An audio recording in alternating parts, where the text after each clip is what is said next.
Hello and welcome to the football show. Big weekend in the championship. I'm joined by Declan Bogue and Jason Byrne of the Irish Sun. Lads, before we get to the results, the big news, we already seen that Pádraig Davis is stepping down from Longford, but Mike Quirke, he stepped down after 2 years at Laois. Do you see this as a bit of a surprise, Jason? I do, Shane, because he was obviously very animated in his post-match interview yesterday, and I'm sure a lot of people have heard it by now, but he'd done 2 years there. He seemed to put in massive work. Obviously, maybe the age demographic of the panel isn't what he'd like it to be, but he seemed to put a lot into it. Like, I remember speaking to him on the phone last year, and he was loving the road trips up and down to train them, and he was loving his involvement with the group. But a year's a long time in football. It was a year ago since I was talking to him now, and with the pandemic and everything else, you don't know how circumstances have changed. And you could hear from the interview after the game as well how passionate he is and how hurt he was and how disappointed he was. And Mike's obviously a man that's played at the top. He's done it at the top level as a player, and he seemed very, very hurt, and he didn't hold back on his criticism of the team either. 2 points in that second half simply wasn't good enough. I definitely thought that game would have been a lot closer. Not taken away from Westmeath's performance; they were excellent, but I am surprised he's gone. I think he would have given it one more year, but it obviously wasn't to be. He obviously I'd say he didn't have much sleep last night, just knowing Mike and knowing the passion that he has, and he obviously came to that decision then this morning. Yeah, Declan, 420 to... that's a hefty scoreline, 320 to 110. They took a heavy beating. I wonder how much too did the interaction that he had with journalist Jack Nolan afterwards have on this. I mean, just to run out some of the quotes, Jack put to him that Laois's second half performance, where they were outscored 210 to 2 points, was one of their worst in championship football. And you wouldn't be shocked. Mike is obviously frustrated, but he came biting back and he goes, "Do you think I don't understand that? Do you think that some fella saying something on Twitter affects me more than the hurt we feel in the dressing room? You're talking about some fella on Twitter, which I couldn't give a flying fitters about. What I care about is the players in the dressing room, and I know what they've invested into this as management and players, and we haven't gotten our reward because we haven't been good enough. Do I know why? No, I don't." Do you think when you come out and have I'm not going to call that an outburst, but when you kind of lay it all on the line like that, do you think that really kind of forced him to sum up, should I keep this going or not? I don't know if that did, but it is interesting in some ways, and I think this is one for us three to even chew over, is the idea that you might be in any way influenced by what something says or somebody says on Twitter. I remember a few years ago, Pádraig Duffy, God bless him, he said a brilliant one that John Fogarty had put something to him about whatever issue it was, maybe Garth Brooks concerts or something or other. He said, "Look, we're not going to run the GA through Twitter or by Twitter.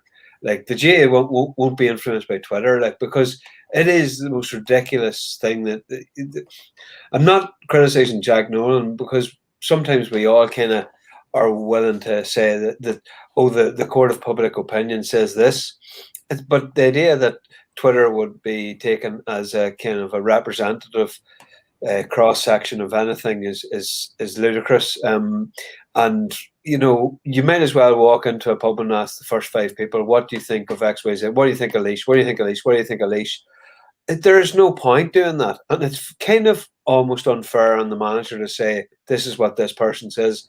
It's and a lot of journalists are very fond of asking this is whoever, say the like of particularly Joe Bradley, might have a cut at somebody.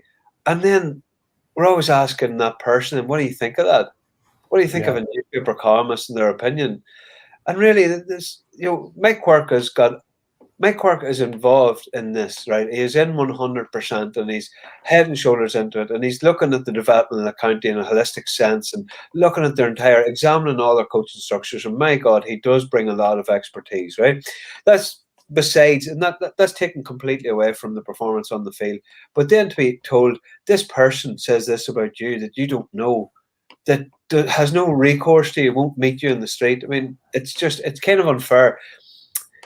But I don't know if that makes up his mind or forces him into a corner where he says, "God, I'm going to have to make a call here." And no, I just wouldn't think that unlikely.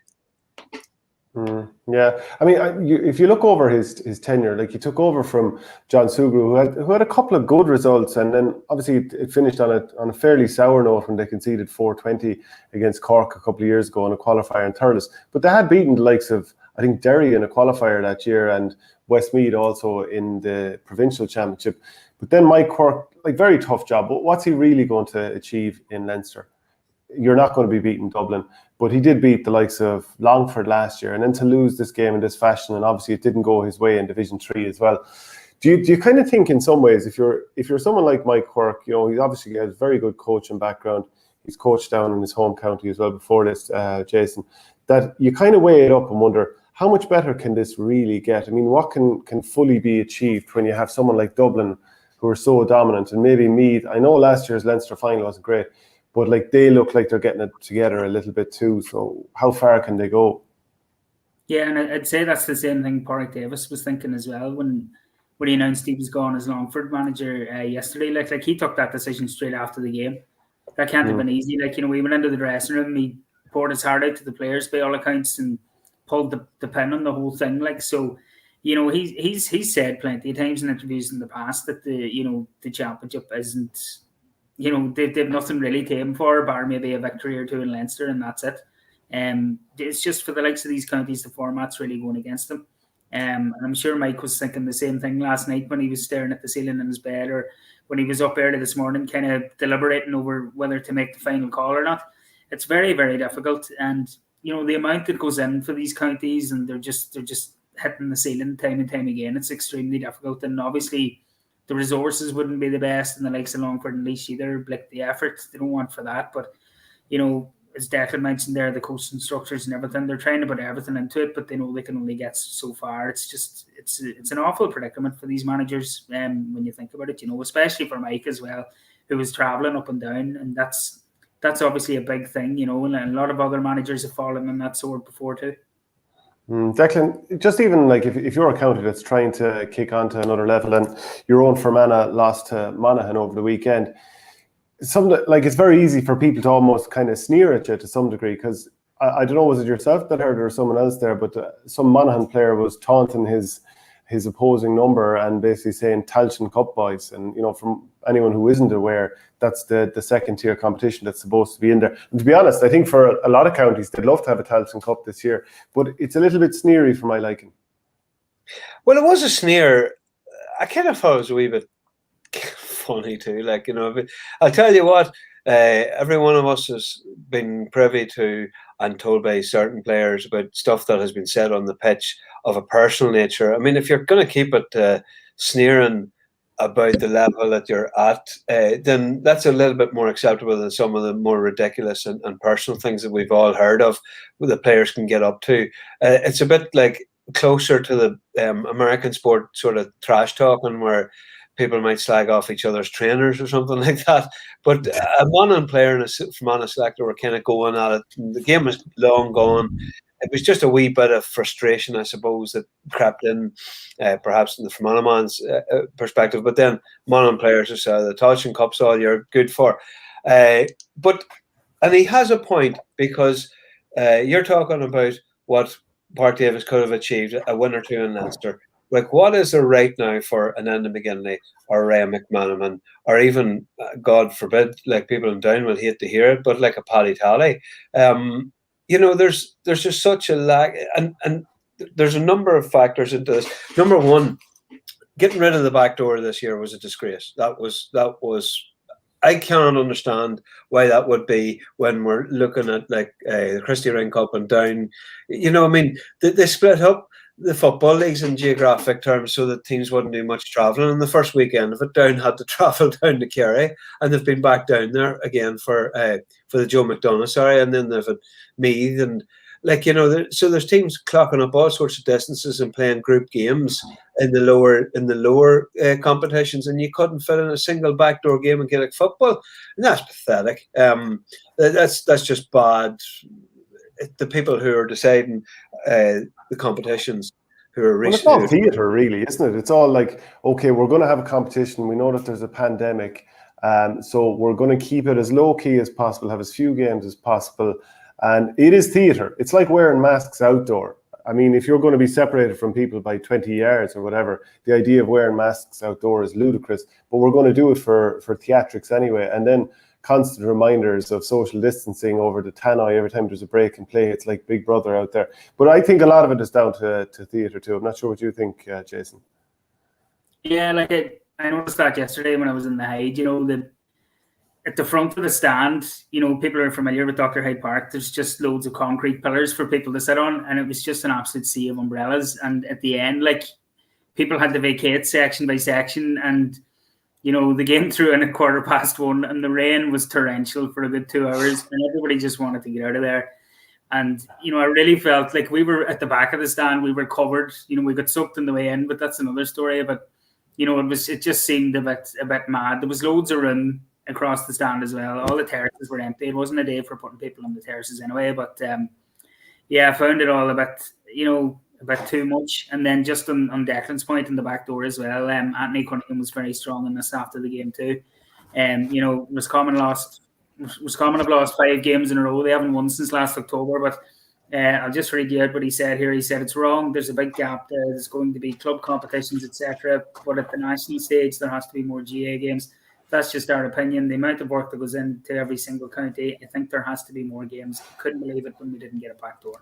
Yeah, and just next spring for a lot of these teams, Yeah, absolutely. Just to sort of recap on the results this weekend, Monaghan beat Fermanagh 121-14. Armagh off Antrim 415 to 14 points. You were at both of those games, Declan.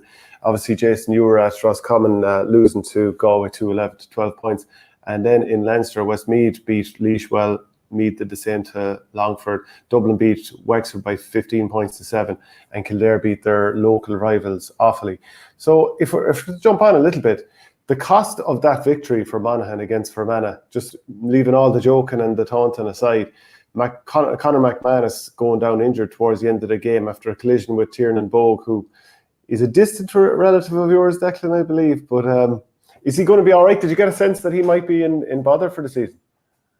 Well, I mean, David McCaig said afterwards that he was in crutches inside in the dressing room, and I expect that no matter what happens with Conor, Monaghan won't be downplaying the extent of his injury. And it's an awful pity. Like, nobody wants to see a player like that get any kind of injury.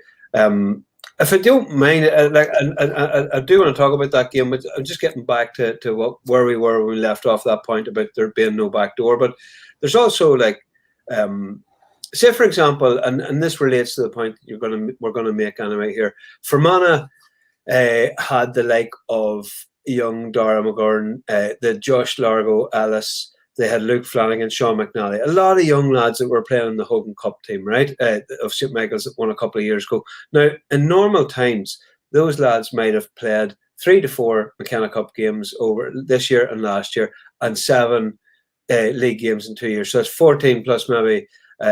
So you're talking in around 20 games for your county before you even talk about championship. Instead, these lads, you're in and you're out and you're injured and you're dropped and all the rest. They've met a lot of these, like the Josh Largo Ellis, who only made his debut against Clare after the first lockdown.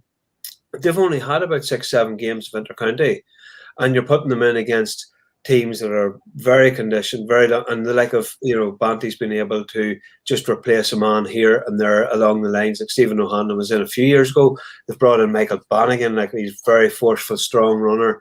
Very physically developed, and it's the same for Antrim really. You're starting again, you're picking a new panel, strength and conditioning. There's not much continuity from one coach to the other, and I just see right now, especially the lack of a back door. I've come round to the thinking that the Tiresome Cup is actually, even though some players might use it as a taunt, I actually think that some counties are going to have to just say, do you know what? We're going to go into this and we're going to see how we get on. Because, as Anna McGinley said after the game yesterday, you might get another 4 games in the summer. So you might get another 8 weeks of training collectively. Maybe 6 weeks, like if you're going to squeeze the games in a bit more. But 6 more weeks in inter-county squad in the height of the summer makes a lot of difference to you then heading back into your pre-season. and it bonds the team and all that. But instead, what you've got now is players gone, they go back to the clubs, and like there is a long time before they might meet up again, and that's not going to help. You know, the gaps that we're seeing in the scoring differentials, even between teams that are one division apart, like, is just huge. It's just unsustainable, and we can't say it, but there's some counties that just trained on like mad through lockdown, like, and there's others that didn't. And you don't have to look too far to identify the results then that came out of that. Were you impressed with Monaghan, though? Oh, big time. Big time. I think Monaghan are an excellent team. I think that the inclusion of Vinnie Corey in the coaching backroom, the inclusion of Tony Buckley, my God, like, you know, talk about Vinnie Corey's brother Martin is obviously with Mickey Graham McCalvin, and his brother Martin and Vinnie, they live in the same park together, and they're constantly looking out through opening up the curtains to see a peek, to see who's gone from the street that evening, like, you know, and what they might be doing. And so, like, no doubt the conversations that he's having with Martin, and like, he's only just finished playing himself, like, so they are cutting edge. Tony Buckley brings another level of expertise altogether. So what you've got there is Fermanagh lined up with two sweepers. The James McMahon dropping back, they had Luke Flanagan then was a free man.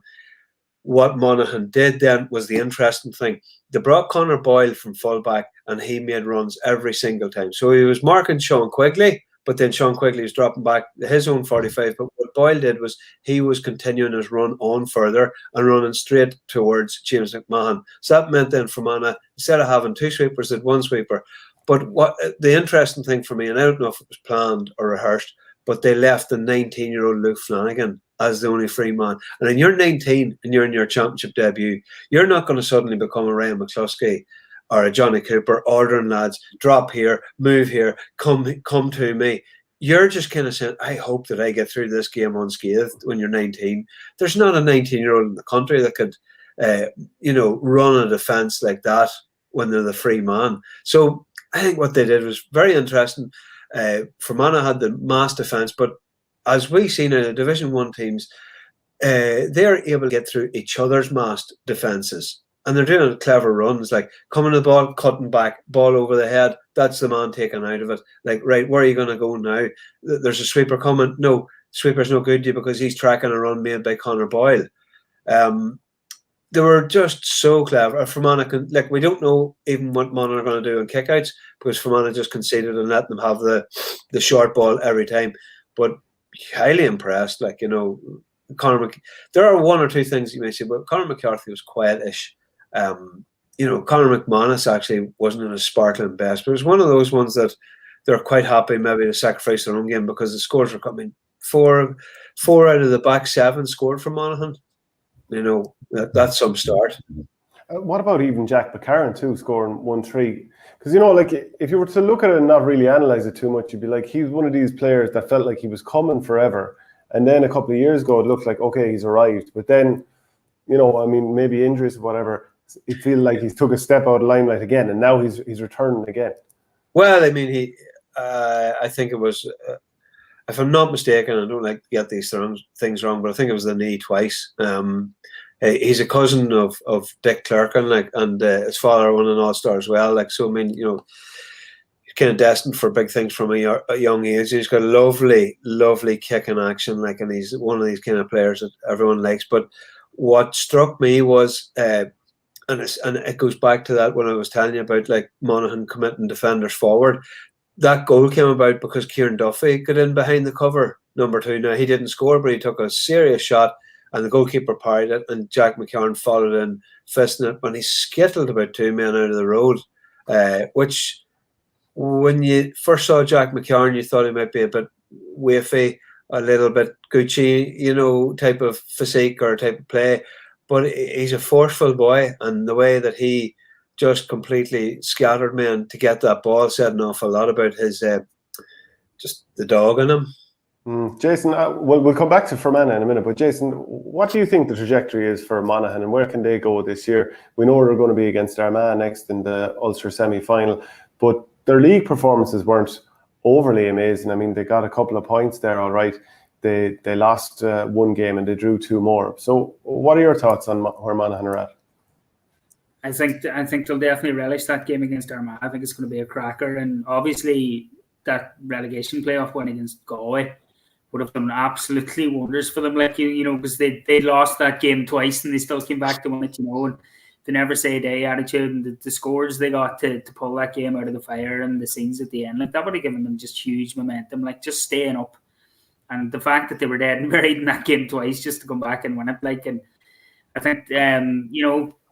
It'll be a home dinner against Armagh. I can't wait for that game. I think it could be the game of the Ulster Championship. You know, based on how the trajectory of both teams are at the minute, like I think they're on a quite similar trajectory. They're both kind of starting to hit form and you know really fire up front. So it should be a cracker. It'll not be anything like 2-2 at half time or anything like that we've been dogged by in Ulster for years beforehand. I don't think we'll see that anyway. Thanks be to God. Yeah, a comment coming in there on YouTube from Thomas Gallagher. Would be no surprise if Monaghan win Ulster and they would have no fear of Kerry. That's probably jumping a few steps on. What do you make of that comment? Keep the comments coming in. We'll bring them up on screen and chat away about them. Declan, would be no surprise if Monaghan win Ulster? Donegal and Tyrone in there looking rude. You saw Armagh as well. I'm going to refer to the team sheet here and like the substitutes they brought on. Can you just give me a sec? But right, okay. Niall Kearns, who showed himself to be a really forceful, big, strong midfielder, he came on for Darren Hughes. So obviously Darren Hughes had a wee bit of a look to be a hamstring issue, and you know that will be a concern. But the rest, I think, Colin Walsh came on and played full forward, like, and he got 2 points. Yeah, he got a mark, he got a point. But I've seen Colin Walsh do that before, and like, I remember even up in, God, do you remember this? Casement Park. He played a big game and he came up the field and kicked the winner. And I'm not sure, it might have been one of Monaghan's first games against Antrim or else. Yeah, like Colin Walsh kicked the winner that day. Shane Carey came on, very experienced head. Kieran Hughes came on. Fintan Kelly came on. And Kieran McManaman was the last sub. Now, he's Carrick and Cross, he's pretty young, but you still had Drew Wiley on the bench. So, I mean, the depth there is pretty good. Is it as good as Donegal's depth? Don't know. I just don't know. But I think right now it's possibly between the two of those until we see what incarnation of Tyrone we see, excuse me, this Saturday night against Cavan. I think we can't judge them whatsoever on what happened in the league, and they've had a wee bit of time now. They'll be glad they weren't in the preliminary or the first set of, like, they got another fortnight, 3 weeks out of that to really drill down and right, what are we good at? What can we do? Because I think that when Fergal, Logan and Brian Dewar came in, this is right, we're going to change this. This is going to be our identity now. We're going to be attacking, we're going to be kicking, we're going to be doing all that. But the point was that when they're trying all that, I'm not sure that the people who are doing the kick passing had the quality. I watched balls bounce over full forwards' heads more often than not. And while there was some things good, there was also like puzzles, like with Tyrone. Now, Dara Canavan got injured too. That's a big loss because he's inventive and stuff like that. But Conor McKenna was like a train when he came back last year after lockdown and quit Aussie rules. He hasn't been in great form. You cannot say, I mean, against Armagh, like, he was on the ball so few times that it was amazing he stayed on. So until we actually see what Tyrone are made of and what they produce against Cavan, you know, you're looking at that side of you're looking at that Monaghan, Donegal, because they're proven, and we just don't know where Tyrone are at the moment. Would you go along with that, Jason? You're obviously a massive Donegal man, dyed in the wool. Well, I was actually born in Tyrone. That's my dirty secret. But no way. I don't think they know. I don't think Tyrone know the best. I don't think he knows his best 15 or his settled 15. I don't know what you think about that, Deck, but I don't think he knows yet. And obviously the Canavan injury, like, they were, Greg Logan was doing media with us last week and he was trying to play it down, but by all accounts, I don't think he's going to play this weekend. It did look quite serious at the time. Like, obviously, hopefully he's all right. We all want to see him light up the stage in the senior championship because he's just the cut out of his father. Like, he really does have it in his locker, and it'll be great to see him full top in senior championship football, especially given, as Declan said, that McKenna hasn't been firing either. But I don't think he knows his best settled 15 yet and his best positions for some of the players as well. And that might be to back up Declan's point as well about his best man Declan as well. So I'm not sure yet. Like I think it'll take time. I don't think it'll. I'm not sure. And also, Jason, like it would be people are optimistic about the possible inclusion of Cal McShane.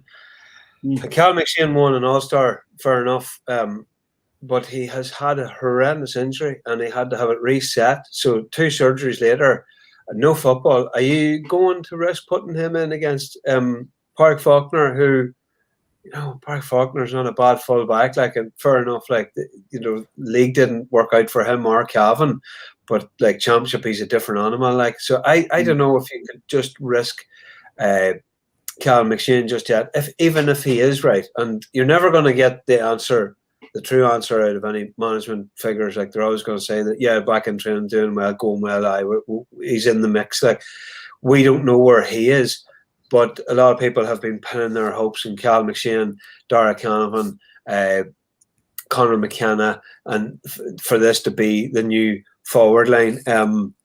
But the one person who constantly doesn't get name checked in that is Darren McCurry, and Darren McCurry is, in my eyes, the most consistent. And it's only maybe over the last 2-3 years he's developed this, like, since he had a year out and he came back a far more consistent, extremely skillful, strong, forceful player. And I just think he needs to be on your number 14, your point of reference, because he's got the pace to get out there, the pace to get onto the first ball and look up, the presence of mind to bring boys in. But my God, finishing wise too, like, he just. There are just a number of Tyrone players that you're concerned about. They're just not showing the form of old. Like, Matthew Donnelly has become very ponderous. Peter Hart has been tried at centre back and wing back, and you can see for yourself, like, it's just trying to, when you're put in a new position, it can be difficult to make the adjustments. But I'll tell you what, an awful lot of people will be extremely interested to see what happens in Omagh and just see, right, okay. They didn't get much time to work, but what work has gone into them? Just add to that as well. Like, it kind of seemed to slip under the radar, but like Conor McCalskey, Declan McClure, and Danny McNulty all left the squad last month over apparent lack of game time. They're all from the same club. They're all from Clonau. Like, there seems to have been a problem in Tyrone in the last couple of years with forwards kind of coming in and out of the panel and not maybe as much stability there as there should be. McCalskey especially was. I think he actually played in the league against Armagh. You might correct me on that one, Declan, but like, for the three of them to walk like that kind of caught my eye. Anyway, I'm not sure what yeah, look, I mean, for the most part, like, you take a look at an Armagh, and in fairness to Armagh, right, and to Kieran McGeeney, is Jamie Clark he has come in and he's come out, and that's just Jamie. Like, it wouldn't matter what county he was in, he's probably always going to do things like that. That's just the way he wants to live his life. That's grand. But then you look at, say, for example, the fullback Conor Mackin, right? He's the brother of Amy and Blonnet that play for Armagh Ladies, and a Stephen Sheridan. I'm just looking at the Greg McCabe there from Camlock, right? Same club actually, and they come from a small enough club. But when Armagh was Division 3. They weren't getting a game. They weren't getting near a game. They weren't getting on squads, and they're both starting now as a Division 1 team heading into the championship. Like, and we asked Kieran McGeeney about that afterwards, and he says, "Well, these are boys who don't listen to the noise." So you had to ask the follow-up question, "What's the noise?" And he says, "It's just boys pulling it out of thread. With your club mates saying, why are you bothering with that? You're not getting the game. You're not getting the play. Like, come back to your club and you play here and you play all your games." But that Hart was very good at that. There was only one person I can think of that sort of left the squad with any rancour, and that was Shane McGuigan.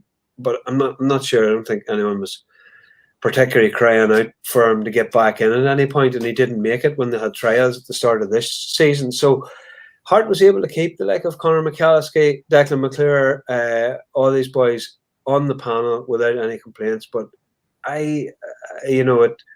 people will ask questions. Why were they not retained? What was the level of communication? What did they think of it? What did they make of it? Class, isn't it? It's full of intrigue. Yeah, we'll jump on to the Armagh victory over Antrim, 4-15 to 14 points. It sounds really comfortable, but Declan, I don't think it was quite like that. The first half it was pretty tight, and then Armagh had just that bit of class to get the goals. Rian O'Neill, Rory Groove, and Conor Turbot, and Tiernan Kelly as well, I think. So was it a case that they just eventually wore down Enda McGinley's Antrim side, or what was the difference? I think that Enda brought his coach Stephen Quinn from Armagh Tribe with him. Now, most people wouldn't be aware of Stephen Quinn. His brother Paul was on the Tyrone squads that won a couple of All-Irons alongside. But Stevie has always been a real coach, highly thought of in the club, would have been in the Ulster Council coaching. He actually coached with Enda the Armagh Tribe minor team, and they won a championship in Tyrone. And I'll tell you, Tyrone championships are hard won, and minor championships are definitely hard won. Like, to win one of them, that's a big achievement in any club. So Stevie went with them also to Swatra for a couple of years. So they were set up really well. They were really organised. They weren't even playing with an out-and-out sweeper. There was a free man in Owen McCabe at times, but then he sort of, when he went on to Stephen Campbell, he really forced the issue. And Stephen Campbell ended up being taken off. They were just very well organised. A lot of that was to do with Michael McCann dropping down deep. Now, say free man, Mick McCann was a sort of a libero, like taking the ball out of defence and turning it into attack for them through Paddy McBride and the leg of Niall McKeever. Again, like conditions everything. Like this Armagh team now, I mean, it's the 7th year under Kieran McGeeney. They have been putting layer upon layer upon layer. Physically, if you look at those players, like they're in magnificent shape. Like they are just, whereas with Antrim, different S&C coaches coming along, different S&C coaches leaving, different managements coming in. Fair enough, Lenny was there for a few years, but nothing was particularly settled with the panel. So therefore, you've got these guys who are doing conditioning to that level for 2 years, then dropping away for a year, dropping away for 2 years. You had a new panel drawn up, and you could see physically that some of these boys were flat. Like there's not much left to give in the tank. And what happens then is you make your mistakes. Like, I mean, the goalkeeper Luke Mulholland is a young debutant. Played in a Hogan Cup winning team only a couple of years ago with St. Ronan's and Lurgan, right? Actually, in Armagh, like, so they would have known plenty about him. But he went to play the short kick out. The defender wasn't quite tuned in, tried to pass it back. I think Mulholland thought, Christ, if I touch this, it'll be a free out. So he kind of hesitated. And that's your mistake. That's the lack of concentration. That doesn't really come from the goalkeeper. It came from maybe the defender needed to turn another way and try and work the ball out.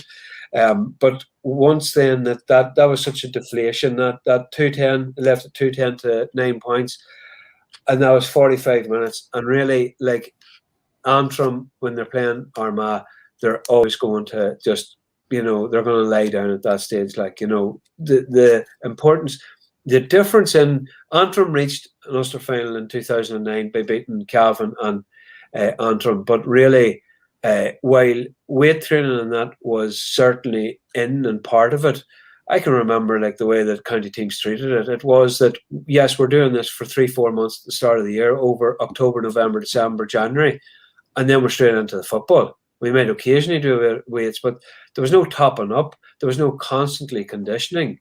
So that's why the like of Antrim reached the 09 Ulster final, why Fermanagh reached it the year before, took Armagh to a replay. But now in this modern age, in the 20s, you're not going to be able to bridge that gap. Like, it's just going to be a matter of you will run out of steam, then mistakes start happening.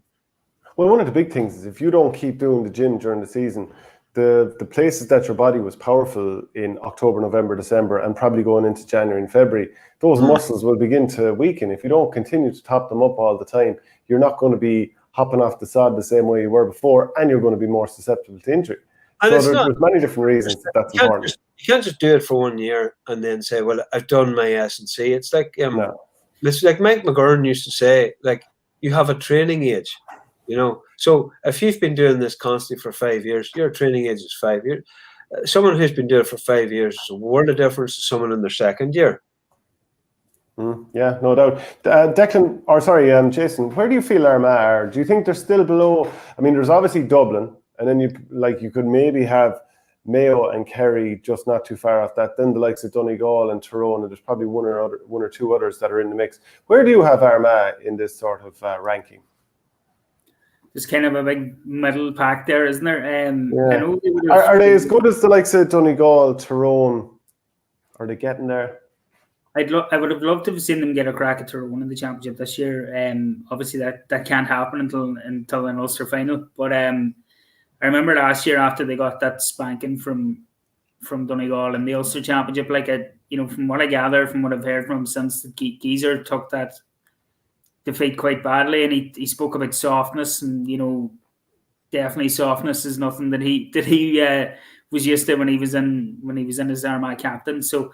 Was this the 2015 games, Jason? Or last year as well, Declan. Last year. Yeah. Well, probably the 2015 game as well. The 2015 game, you left a player who's a forward and not a marker whatsoever on Ryan McHugh all game. Strategy as much as anything has been Armagh's downfall. In-game management has been particularly poor, but I see big improvements in it this year. Yeah, and you could even see that when they played Donegal in the league. They probably should have won that game as well. Only for Patrick McBurdy kind of rescued it out of the fire for Donegal. And then the penalty miss against Tyrone. Had Stephen Campbell scored that, it could have been a much different game too. The exciting forwards they have, Oisín and Rian O'Neill. I think Jamar Hall is fabulous as well. Charlie Oak there. I think they've a lot of great young, exciting players coming up, and I think if Geezer you can really see the Kieran Donaghy impact as well. A lot of people have been talking about that, not just in the forward line, but in the defence as well, and their tackling. We were speaking to Stephen Campbell last week, and he spoke about how Donaghy has had an impact already on every single player in that dressing room, whether they're a goalkeeper or a forward, which Donaghy was himself, of course. So, his fingerprint's starting to show there too, and I think that'll make a big difference. And I can't wait to see what happens when they play Monaghan. It's hard to believe it's been 2008 since they won in Ulster. It really, really is, because they were so dominant in the noughties. It's a long time now, 13 years. Well, they haven't been in the Ulster final since. Every other county in Ulster have been in the Ulster final, and Armagh haven't been. So it's astonishing. It just has crept up on everyone, hasn't it? Declan, can I ask you a question about how Armagh is set up, and if that will do as well later on in the championship? So, as Conan Doherty was writing that they had 4 up front, so I was wondering, will they do this against the top side? And then also Tomás O'Shea added in his analysis that pace really hurts the Armagh team. So are both of those things, how do you see those factors playing out? The way I would have, I think that they would have played a little bit differently against Antrim and maybe kept a few cards away from Bonte and David McCaig, who's in the stands. What I've noticed about them is their attack has been very sort of Dublin-centric in that they keep the attackers high and wide. Yesterday they had Andrew Murnan in, and Andrew Murnan is he's a kind of a very unorthodox full forward who just when any kind of ball is going into him, he's extremely good. He's not that tall, but he's extremely good in the air, a really good finisher. He was taken off at half time because they did send a series of long balls. They got the goal from a long ball, and then after that, I have it here now. I'm just looking at it here. They tried in the 16th minute, the 18th minute, and the 19th minute. More or less every possession they were getting at some point, they were just blasting it long and hard. But it wasn't quite the right ball, and Antrim dealt with it 3 times in a row. But I don't think they're going to play like that against Monaghan. I could see it being more of a running game because then they got all their scores when they started running at teams and committing them. But in the meantime, shape-wise, they keep players very wide, they keep them very high, and they try and exploit the spaces in between. But they've got like Oisín O'Neill, Rian O'Neill, Jamar Hall's pace alone, Rory Grugan's trickery, Stephen Campbell's extremely powerful, fast runner. They're very well set up. They've they have a lot of talent there, has to be said. Okay, so now we're going to move on to the Connacht Football Championship, and Jason, you are now centre stage because you saw Galway beat Roscommon 2-11 to 12 points. What's your take on the game? What was the defining factor here? And obviously the weather was pretty awful. Oh, it was awful weather and an awful game, Shane. Before the first water break, I was like, oh my God, what in the name of God am I doing? It was just, it was desperate stuff. It really, really was. Just lateral passing, both teams camped in behind the ball. It was just like, it seemed like an age before we got the first score, you know. But the first water break had opened up a wee bit, but just it was so hard to judge on the weather, as you said. Like it was absolutely monsoon stuff between about 12:30 and throwing. It was chronic. It was like the end of the world kind of stuff. But like when Galway got that first goal through Paul Kelly, I must say the Mike Cullen man was top class. Himself and Matthew Tierney were the big difference. On a day as well when Shane Walsh was kind of struggling with a bit of a hamstring problem, he didn't do the warm up. Shane got 3 points, but they were off freeze.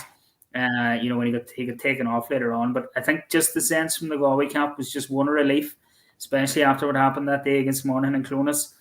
Quirke was very, very reluctant to make changes. He didn't make his first sub. I'm just looking here until 62 minutes when he took Cahill Sweeney on for Fernando Lay, and then he kind of emptied the bench after that after they got the second goal and the game was home and hosed. But I thought it was common. You know, I expected a lot more from them.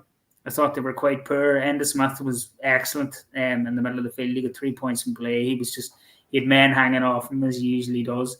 You know, we didn't see anything from Conor Cox, who's terrorised Galway in the past, of course, in that Connacht final in Pearse Stadium especially. Jeremy Murta was below par. Donny Smith just didn't get enough ball. Their delivery was poor. Their handling at the back was terrible, and that cost them 2 goals as well too. You know, those balls should have been cleared long before they hit the back of the net. So very hard to judge where Galway are at on the back of it. I'd say this was one they just wanted to get out of the way and get that Monaghan defeat out of the system. But Matthew Tierney and Paul Kelly, the two men coming up from the under-20s, were definitely the standout players. I would edge towards give Kelly man of the match. And Robbie Finnerty too. You know, he got a lot of attention yesterday, but he still managed to get 2 points from play in a game that was extremely difficult for both sets of forwards especially. But it was dire stuff all around, Shane, if I'm honest.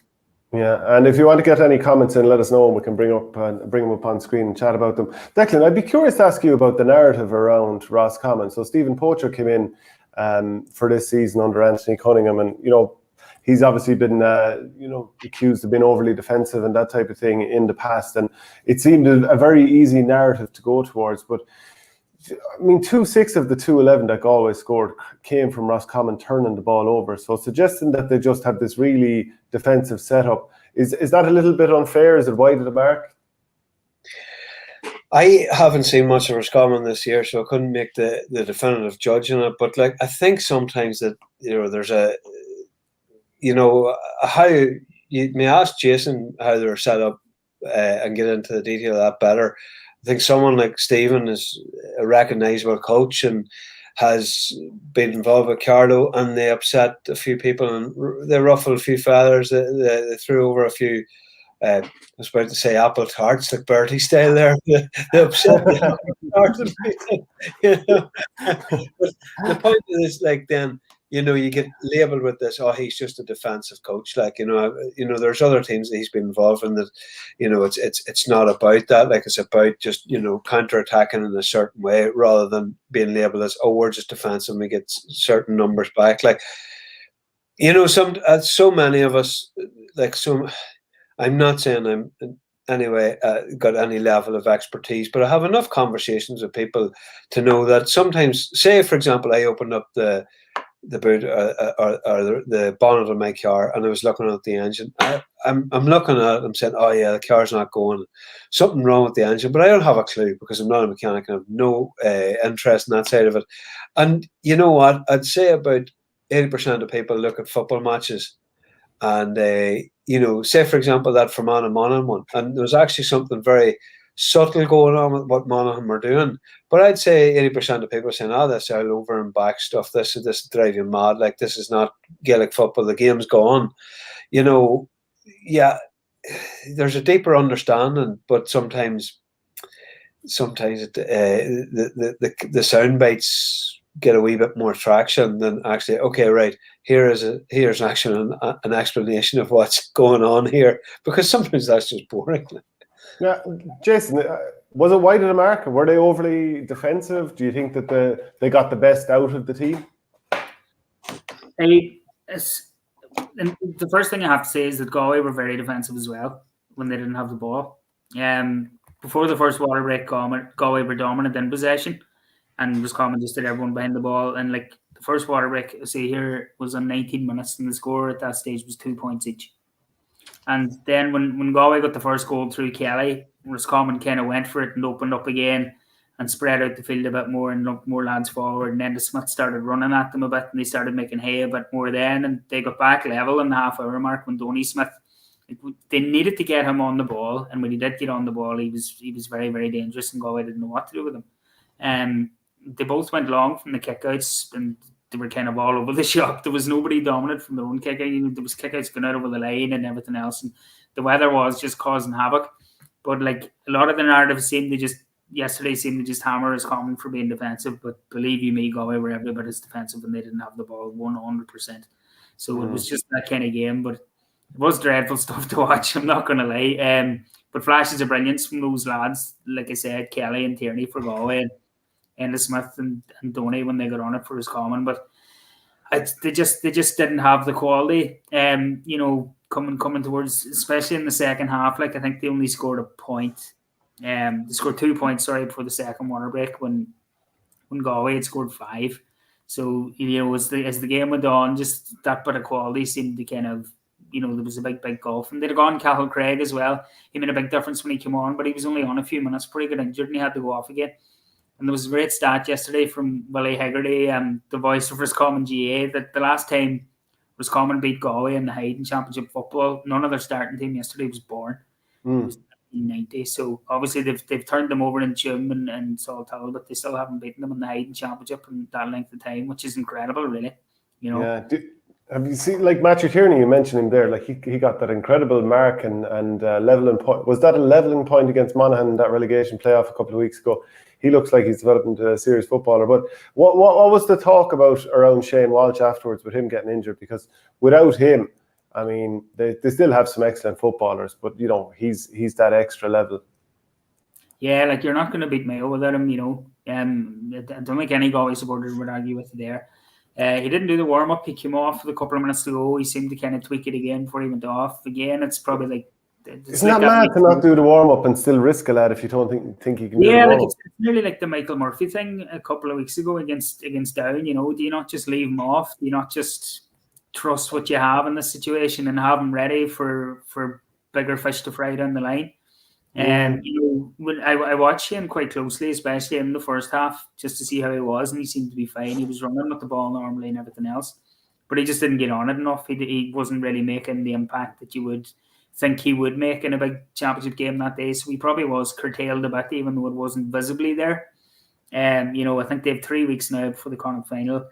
So, it's a hamstring again. It's such a hard thing to get right. And they seem to be dropping like flies with these hamstring injuries, the big players as well, so that'll be a worry for Pádraig now over the next couple of weeks, So they'll absolutely need to have him right for the Connacht final, with all due respect, Mayo are probably going to take care of Leitrim fairly handily this week, and they'll be able to have a nice run into that themselves. So, yeah, they're going to need Shane flying if they're going to have any chance of avenging what happened to them against Mayo last year. That's for sure.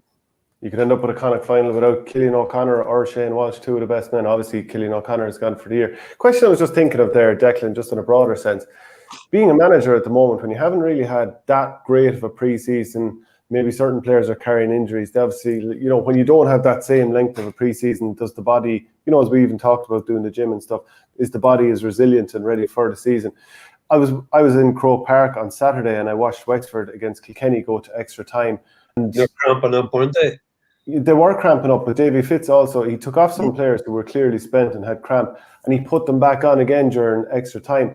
And, an accusation that could be levelled at him is that he didn't trust the panel, that players that he'd been using at different times over the years, like Harry Keogh wasn't brought in, and how much that affects the panel then, because those players are like, well, I'm obviously not that important. But just like, how difficult is it for managers to trust their panel? And like, you want to throw Shane Walsh out there, but you could end up ruining the rest of your season over it. And it's a very difficult spot for managers just now. Yeah, and that goes back to the whole, like, how much time have you got? How much time can you do with S&C? How much did you trust yourselves? Like, Cavan, when they won the Ulster Championship last year, when they had time to reflect on it, like, they said they wouldn't have won it without the pandemic. Some might say because the football took on a wee bit more of a helter-skelter kind of affair because of weather conditions, and maybe there's something in that way. Tipperary and Cavan both won provincial titles last year, but they believe that they stuck religiously to their S&C programs during lockdown, and there are a lot of counties that just, it was hard to motivate them, and collectively, standards were slipping, and it wasn't done. But Cavan would say that they'd done exactly what they wanted to do, and they were able to, like Thomas Galligan started off injured, but he came through the championship season getting stronger and stronger, and more fully recovered. So you're noting we different bits and pieces, but of players getting hamstring injuries, such as Michael Murphy, and you're seeing it all the time, like impact injuries now, like a bad impact like that. You might have been out for a fortnight, but will that make it too soon for the like of Conor McManus to get back in time? But in terms of trusting the panel, like, you do hear it all the time.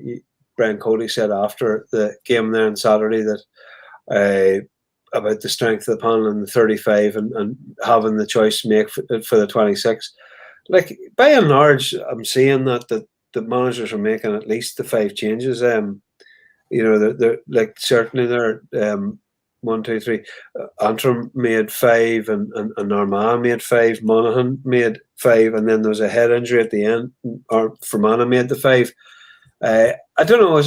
It might be more rare. It's not a pattern I've seen, like, but they're very much willing to run the bench, like. Yeah. We'll just then jump on to Leinster before we finish out. So we've already talked about Westmeath and their impressive win over Laois. I mean, that was a fantastic scoreline to put up 320, a bit of a hurling scoreline, as was Meath putting up 422 on Longford. Then Dublin beat Wexford 15-7. Kildare saw Offaly won 15 to 13 points. But the whole Dublin thing and the circus surrounding Stephen Cluxton, I have to say, I'm a little bit sickened with this at this point. I think this is reverse attention seeking from Stephen Cluxton. just come out and say it. I actually think this is one of these lads who stays so quiet because he knows it's drawing attention, and he, at this point, I can only surmise that he's enjoying this and he wants people talking about him, and him to be like the image when there's a video talk about Gaelic football, the Cluxton will he, won't he, on the back of the newspapers, waiting to see what Desi Farrell will say about it. And like, just to kind of touch on what Desi did say, a couple of his quotes were, Stephen has asked for some time away, deserves that, we'll give him all the time. But I think at this point, it's nonsense and it's unfair to the other goalies who might be stepping up. Jason, I'll start with you. What do you think? Yeah, I can completely see your point. Stephen, we know you're watching. Give it up. Oh, yeah.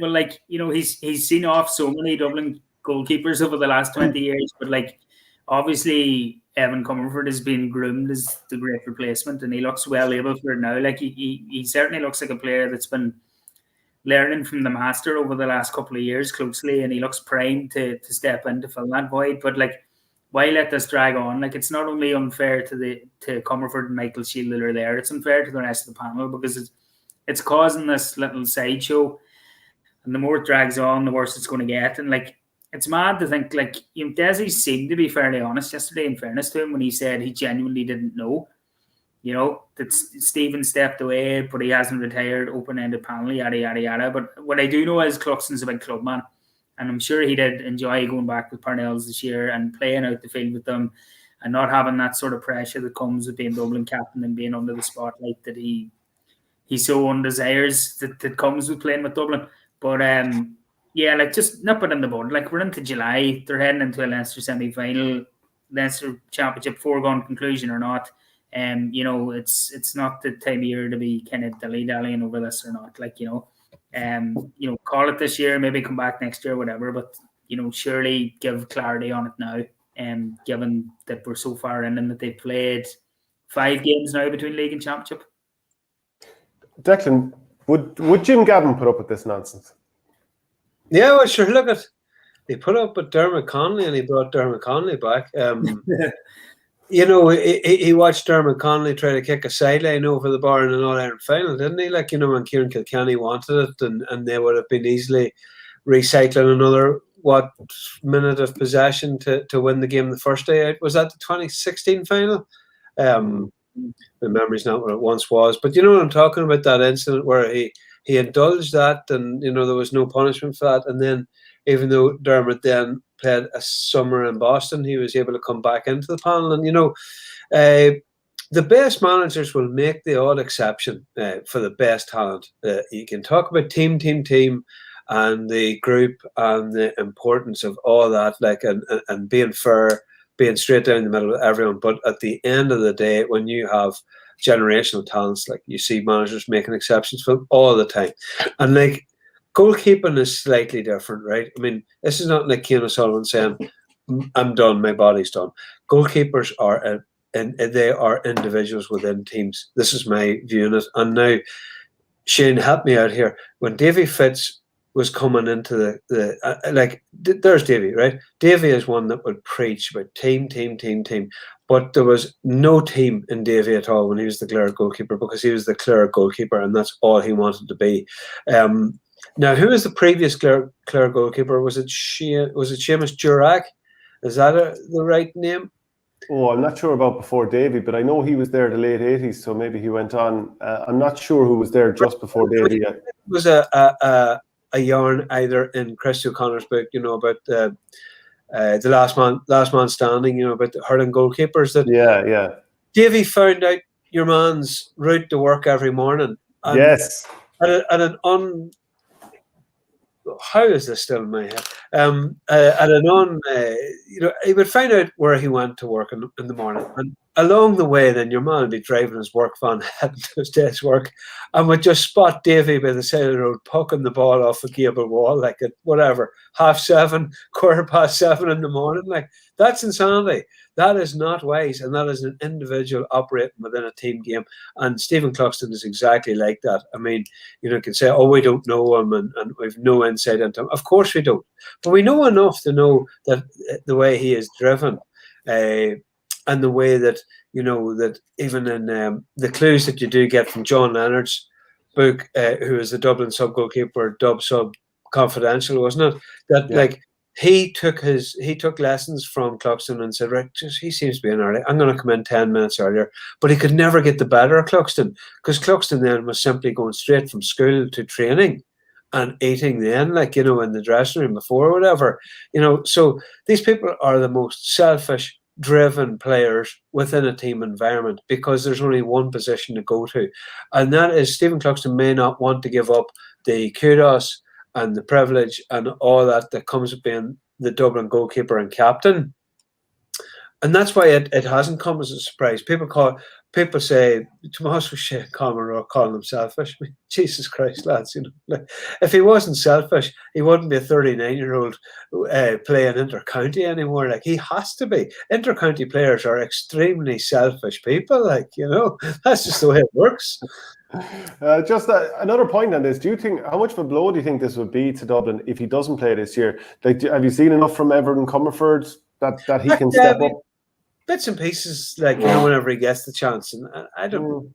I have been talking to different people who would say that it'll be seamless. I don't know. Yeah, because it's only the biggest moments we'll find out. Like, Evan Comfort's playing against Leach and West. He's not played. Did he play in the semi-final against Tipperary when Cluxton was injured a couple of years ago? He obviously has played in one, I think, semi-final or quarter-final anyway. But I tell you what, he hasn't played with the Kerry lads, and probably not going to get a full house in All-Ireland final anyway. But he hasn't played in those big days with a big press on him and pressure on, and then the rest of the country be hoping that there'll be cracks then, and we different things creep in this game. We don't know. And just a final point then. So Dublin won by 15 points to 7 against Wexford. I got fairly slated online because I said recently that it was going to be an annihilation. But fair play to Wexford. They've rammed it down my throats and plenty of other people's as well. What do you take from this? I know you weren't there, Jason, so you're probably just relying on highlights at the moment, haven't had time to watch the thing back. But Cormac Costello, he scored a couple from play, 5 frees. Fenton and Howard got 2 each. Dean Rock, Kieran Kilkenny in his 10th season, believe it or not, at this stage. Tom Laugh and Colin Baskell all got scores each. No score for Conor O'Callaghan. Obviously, Wexford did an awful lot right here, but at what stage do we buy into the narrative that Dublin, maybe they're coming back a small bit, Paddy Andrews isn't there, Michael Dara McCauley, Keane O'Sullivan, Jack McCaffrey, so on and so forth? Or is it just put them into Croker and that's where they'll do their damage? They were brought away from Croker here. Maybe it's a bit like the Carlow game a few years ago. These are the sort of conditions you need to trouble them a little bit. Or what are your thoughts in general? Yeah, well, I was talking to my colleague Gordon Manning this morning. He was at the game and he thought Dublin looked disinterested for parts of the game. He thought they were very sloppy.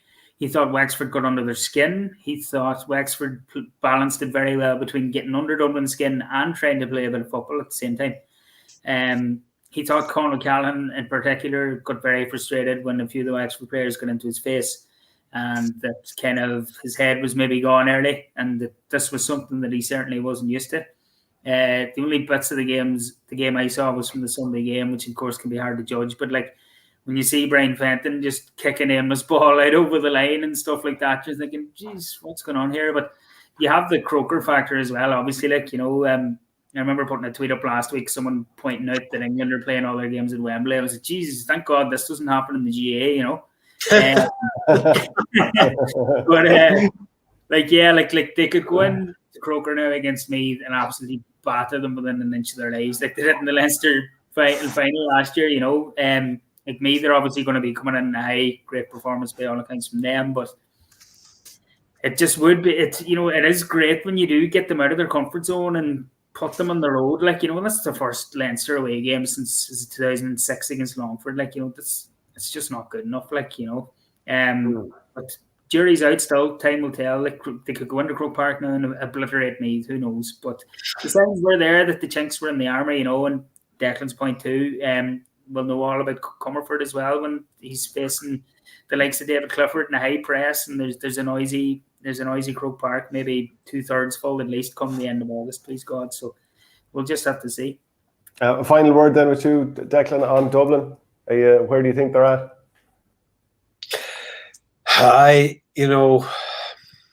It's not. I'm not going to come to you with anything new or any big insight here, Shane. But we have talked about this before, about the Michael Dara McCauley, now Cluxton, Keane O'Sullivan. Just that wee dip now, all the time where you see, where were we at the start of when we came back out of lockdown last year? Were we at 90% training? Where are we right now at that? Where are we in year 4 of Jim Gavin heading into into the quarterfinals, and compare that to now? Desi has a tough old job there. Certainly. Still, there'll always be that spine, that Fenton, Kilkenny, O'Callaghan spine, and that will take you a long blooming way. But Johnny Cooper, where's that at? Where's John Small at? Johnny's not that young either too. So things are starting to. The empire is not. It will never go on forever. Yeah, there's a number of players there. Huh? Thank God it won't go on forever. Yeah, there's some promising players there, but they're not as established, and there's no getting away from it. So much like Evan Comerford, what are they going to be like when there's fans going nuts in Croke Park? The press is on, and you've conceded a score or two. So remains to be seen. Right, that's it for the Gaelic Football Show, brought to you by orgaretro.com. If you want to get the audio podcast, go to patreon.com. It's a $5 a month as well. So my thanks very much to Jason Byrne of the Irish Sun and Declan Bogue as ever. Thanks very much, lads. Thank you. See you, Jason. Cheers, lads.